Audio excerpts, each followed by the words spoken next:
Hi guys, welcome back to my channel. Today I'm going to be showing you how I'm going to repurpose some old plastic packaging. Ephemera packs that you guys get, you may notice it comes with like a layer of these guys, you know, and then it's packed with all the goodies inside. So I save them. I don't know if that's considered hoarding or resourceful, but I'm gonna reuse them, and I thought I could make shakers somehow, but I just never knew what I was gonna do. This is the top of an exploding box. I'm going to use this perfect square one for the top of my exploding box lid. Put these guys away. So first of all, this is bigger than my lid.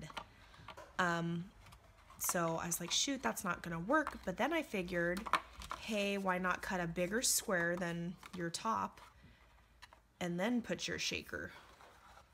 You noticed it's hanging over the edge, like everywhere around. So kind of like a graduation cap, basically. So I don't mind if the top looks like that. That's what I'm gonna do with this. Basically, you just get your piece of plastic or whatever else you have that you're keeping to upcycle. You put it on your piece of paper that you want to use as like your background, and you basically just trace it, because everybody's piece of plastic or whatever it may be is going to be a different size, so I can't give you measurements on that, but just put it down, pencil it, and then cut it. Notice like my shape of mine wasn't even perfect, so it's got some wiggly edges, but that's fine because you're not going to see them. So we'll end up like this. Okay, so it goes like that, and then it still has the ugly like ripped off part of the packaging.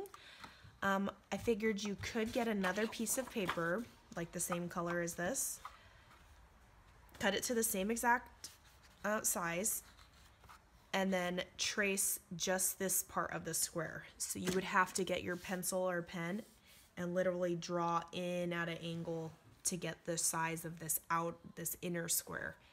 So once you have that, you'll basically have like a big frame, because that'll be cut out, and you would have to use like an X-Acto knife or a rotary knife or whatever they are. And then so you have your bottom piece, and you could sew, what was I getting at? So you're gonna have a frame of the cutout, and you would just whoop, slide that over this square, and it would cover up this ugly edge. But that seems like a lot of work, a lot of straight lines with an X-Acto knife, and I don't have an easy hand, so I'm not gonna do that. I'm just gonna cover up these bad boys with some, either maybe washi tape you could do, half washi tape, and then just fold the other piece over. Or I'm gonna put some like decorative trim once I am. But first, I wanna decorate the inside of this cutie.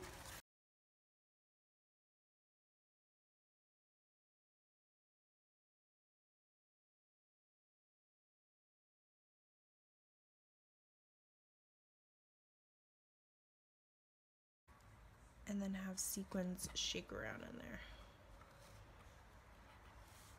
Ta-da! Okay, so I'm gonna use this guy. These other guys did not make the cut. I'm gonna use some of this silicone liquid. It's basically like hot glue in liquid form and not hot. So watch, I'll show you. And I kind of just glob it on there. Don't get too close to the edge because it will anyways, I'm gonna glue it down.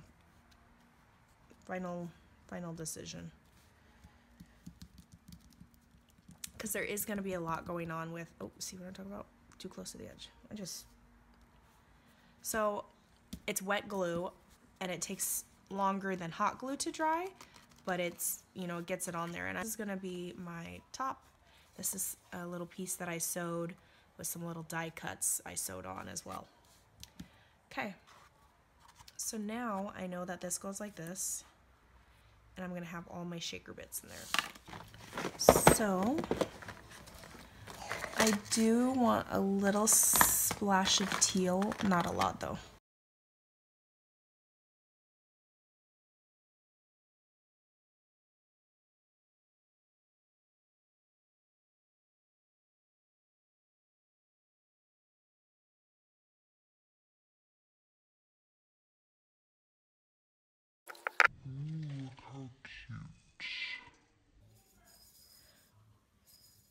you know what? Something else I want to add is some little...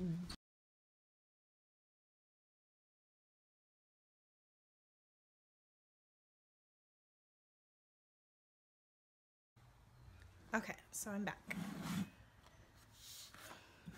I don't drink coffee, but I would drink this. Okay, so now you're just gonna glue this down to this. I would use a strong glue, either your silicone liquid, which is from, I'll link her down below on Instagram. She gets these from across the border and brings them back and shares them with people on Instagram, and I think that is so sweet of her because this stuff is good, like especially if you don't want to burn yourself or you're over your glue gun, this will work, but it does take a little longer to dry. So for the sequins, I want to see instant results and start shaking it, so I'm going to use my hot glue for this. Guys, don't forget to put your sequins in. So you're just going to get this, turn it upside down, and shimmy your way on.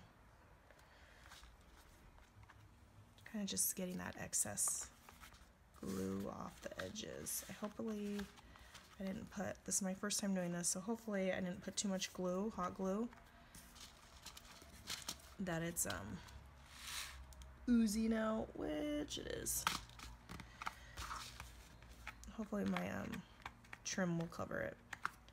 So right now I'm just pushing down, making sure there's no cracks for my beads and stuff to get out. Now, look how cute. I'm gonna go through, scissors for everything. This is my glue scissors.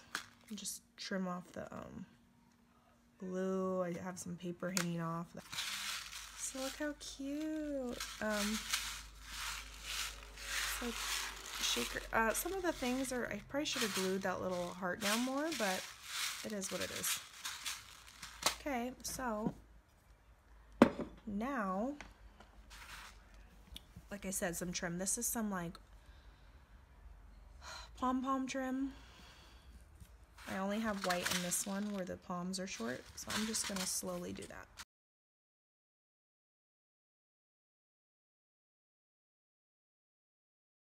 Okay, did it too soon, and look at the beads just chill into all the glue that was oozing over. See, this is what happens when you're impatient. So now I'm just gonna put it on like this. See, now you have your lid, your shaker lid. Shake, shake, shake, Sonora. Okay, so that's how you do your lid.